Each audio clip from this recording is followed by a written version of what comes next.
Hi, and welcome to Mennonite Farmhouse. I'm Leanne, and if you're new to my channel, I do cooking and baking from scratch, canning and dehydrating videos.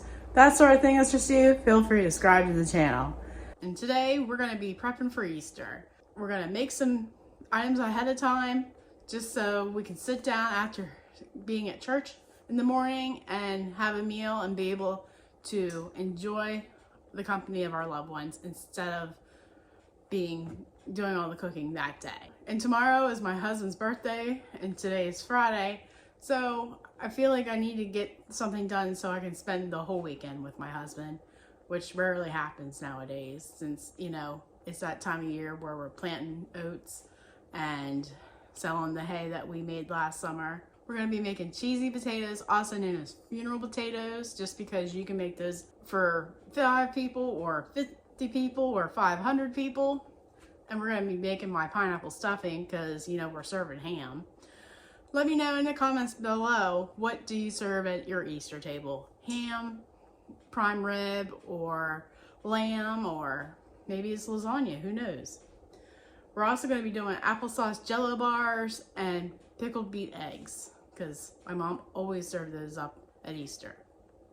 So come along and I'll get some work done today. So last night, I decided to peel all the potatoes that we had in the basement, except for maybe a few handfuls, just to get them preserved while I was prepping for Easter and for last night's supper, of course. I triple washed the potatoes and used my Norwex towel to get all the mud off them and peeled them and had them soaking in cool water.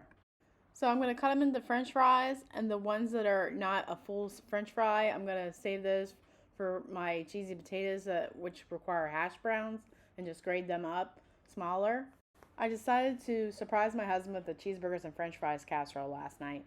So I saved some for that meal, and then I'm gonna blanch the rest of them and cool them off in cold water, then pat them dry really well and freeze them for future meals. That way I have no waste from my potato harvest from last summer. Also last evening, I started pickled beet eggs. It's really simple if you have pickled beets already on hand on your shelf. You just drain the juice off and add that to a cup of vinegar, cup of water, and some sugar, and dissolve the sugar on the stove in a pot. I hard-boiled my eggs a few days ago, and I peeled them last night, and they came off really easy just using the Instant Pot. So I layer the beets in first, just so the eggs get a good chance to find beet juice to stain them. Then I'll add some eggs, then put more beets in and just layer it. Beets, eggs, beets, eggs. I had some leftover beets, so I put them in a container and put those in the refrigerator for our salad on Sunday. And now you want to pour that reserved pickled beet juice brine over the eggs, and you never have enough, so that is why we made extra brine. I try to get in the habit of labeling food that's going to be in my refrigerator for a couple weeks. And pickled beets eggs are good for at least a month in the refrigerator. So I always get a piece of masking tape and write the date that I made them. For best taste and flavor, you want to wait 48 hours before diving into those eggs. And we've even made deviled eggs with these pickled beets. First thing we're going to do this morning is make pineapple stuffing, and I'm doubling the recipe. So we're going to need 8 eggs. Let's see if I can actually... Yep, still got it. Except for that shell. There we go.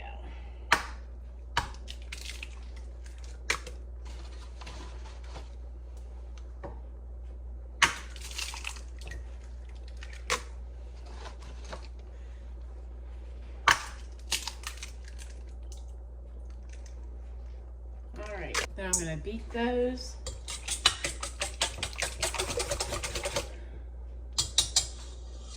And put the eggs away. And then add my 2 cups of sugar. Last month I broke 2 measuring cups, so I have to bring out my good guns here. So 1, and maybe less than 2, just to cut back on the sugar a little bit. dice up the butter quick. Maybe I should preheat my oven.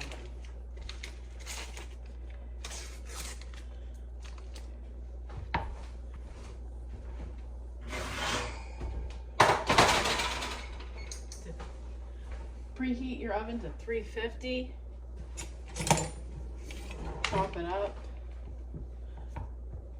And since it's a little colder today than what it was 2 days ago, I think it was like 84 degrees and now it's like 47. It says it's in the 50s, but we didn't turn our heat back on after the other day and the house is a little chilly. So my butter's not the softest it could be. Not gonna stress over it. And we're gonna give that a stir.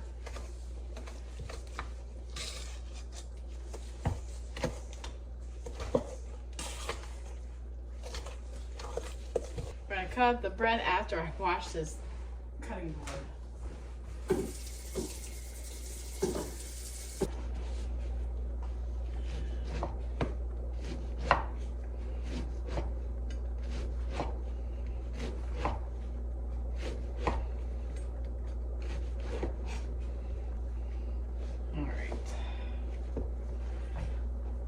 A good knife is your best tool in the kitchen, I believe. But don't tell my Vitamix or my Instant Pot or air fryer that. Alright, so we just want to cut it up in cubes. And for now, we'll dirty another bowl, because that's just how I roll.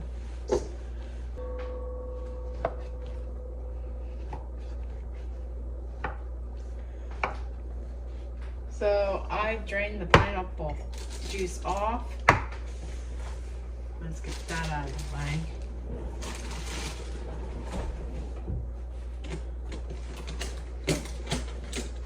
I should just save it and make Hawaiian rolls.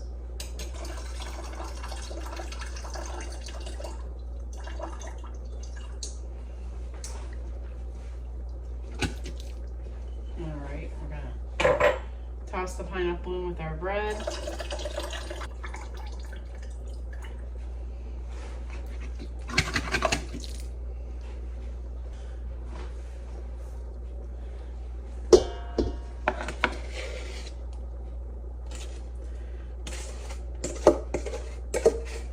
Excuse my reach. Could today be Easter? I might have to hide this from my husband. Even though he's not a sweet person. He's enjoying the sweets this last couple of weeks. Let me tell you. The other night he begged me to make him another pecan cheesecake pie. Good thing I had another pie shell ready to go in the refrigerator. And I had it ready for the oven in 10 minutes. Maybe I should get some cream cheese out for another pie. I don't know. I don't think he needs 3 of those, even though tomorrow is his birthday. Alright, this looks good. Grease the 9x13.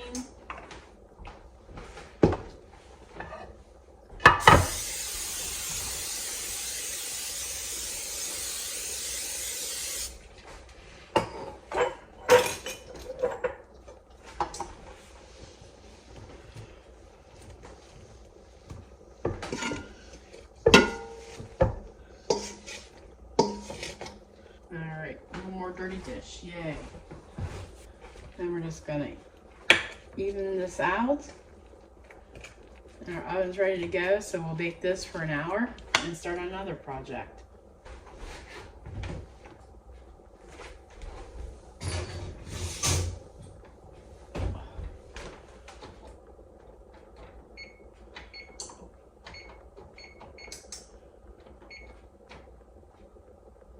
Almost put it on cleaning mode, but you know, that would have been a disaster.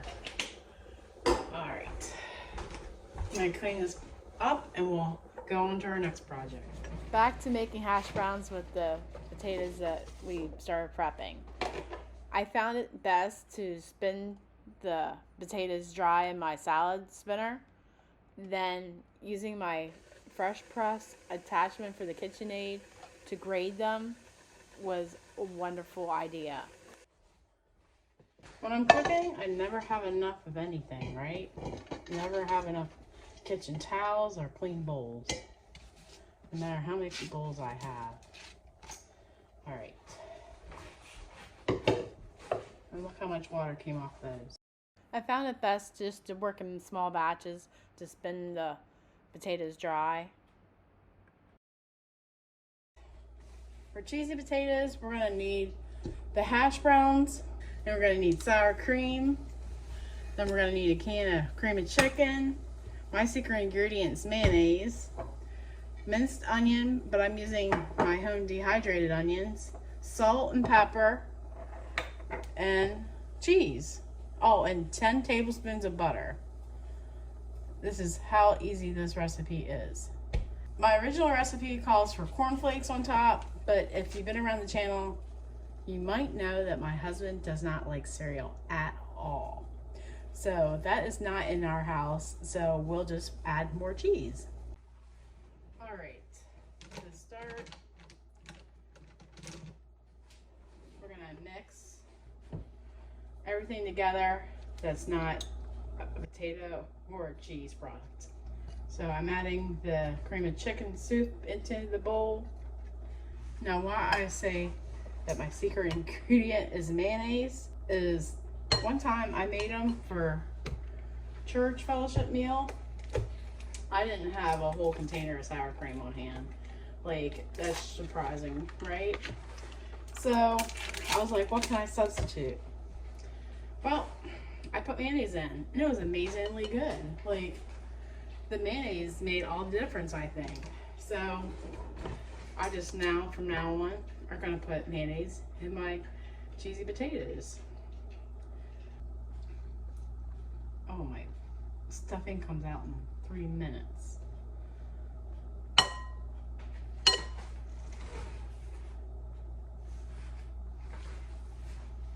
All right, so I'm gonna add like maybe 3/4 of this container. Then I'm gonna add a 1/4 cup of mayonnaise. My onions, the recipe calls for a teaspoon of minced onions, but I'm sure my home brand diced chopped up dehydrated onions will add more flavor. I'm just gonna throw a handful in. All right, and a teaspoon of salt.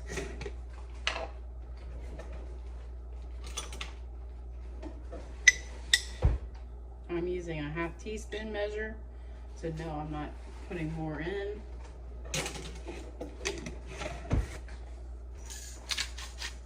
And a 1/4 teaspoon of black pepper. Last but not least, 6 tablespoons of melted butter.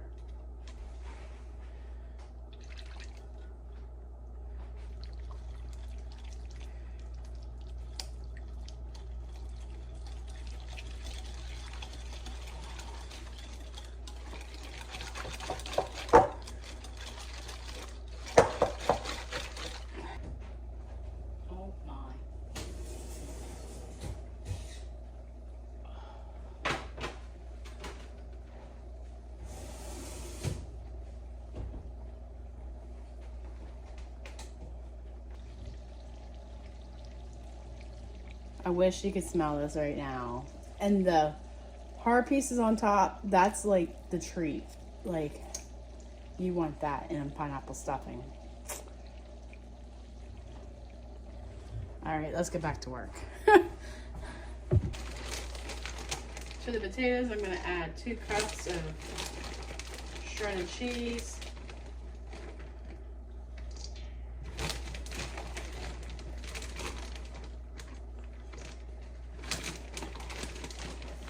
Maybe a little bit more.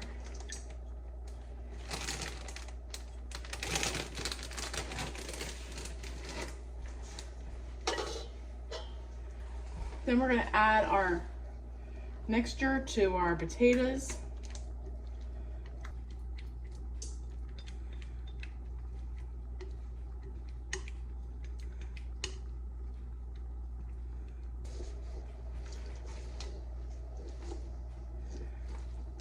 And we're going to mix it combined without making a mess. But you all know my middle name is Mess. Just kidding, I actually don't have a middle name. My mom claims that my dad got to the hospital too late with the paperwork. And it would have been my mom's first name. Back then I would have been ashamed of it because I just thought my mom's first name was so embarrassing back then. But now I find it to be very unique, and what a shame I don't have that for a middle name. My mom's name is Clover, but don't call her Chloe. Oh, she hates that. I'm just using a 9x9 casserole dish, or as some people would say, a Paper Chef bar pan, and just you can easily double, triple, make this batch times 500, because that's why they're called funeral potatoes, because they're so easy to put together for a big social gathering. All right, let's even this out some. Add the melted butter, then the cheese, because that's why they're called cheesy potatoes. All right, lots and lots of cheese.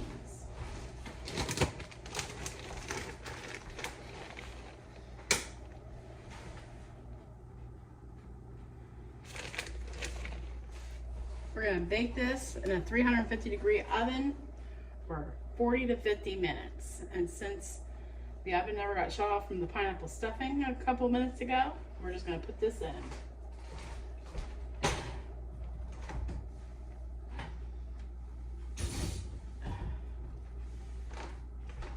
Now we're gonna do a applesauce Jello bar. And it's really easy. And it's a great use of applesauce, especially if you have it in your pantry. So we're gonna spray our pan, our 8x8. I'm gonna open up my 2 packs of cherry Jello that are in a 3-ounce serving box.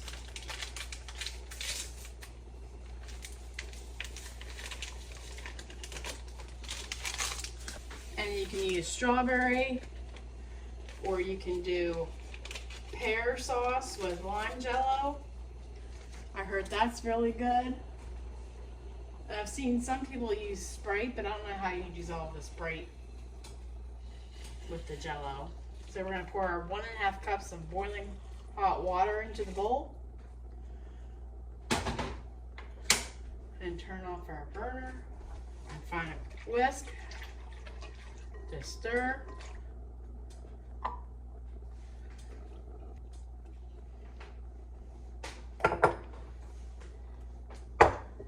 Let's listen for that seal. There we go. Good job. All right. Then we're gonna pour that into our Jello. And make sure your applesauce is chilled. Mix this well. And then we're gonna pour it into our pan and refrigerate for at least 4 hours. So isn't that pretty? So I'm gonna saran wrap this and put that in the refrigerator.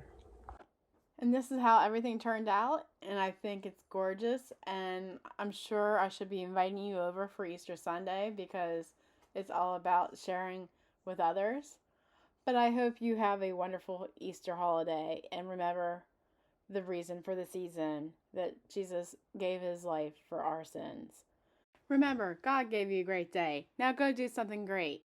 If you made it this far into the video, I'm sure you're loving the content of this channel. Like us on Facebook and follow us on Instagram for more great content. Thanks so much for watching. Take care and God bless.